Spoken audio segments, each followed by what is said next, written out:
Jos mä oltais Helsingissä, mä huutasin, että haistakaa vittu, mutta koska olen Lahdessa, niin en uskalla. Mut täytyy sanoa, että innolla odotetaan näitä loppu- ja pikkujoulukeikkoja, koska ylivoimaisesti hei tämän vuoden kauneimmat naiset on tänään täällä. Jätkät hei, jätkillä ois sä hymyile, et sä saa ketään saatana.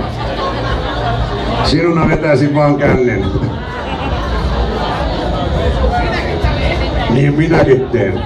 Ei jää kaivelemaan. Seuraava biisi on nimetään Karhupuiston Boogie Woogie.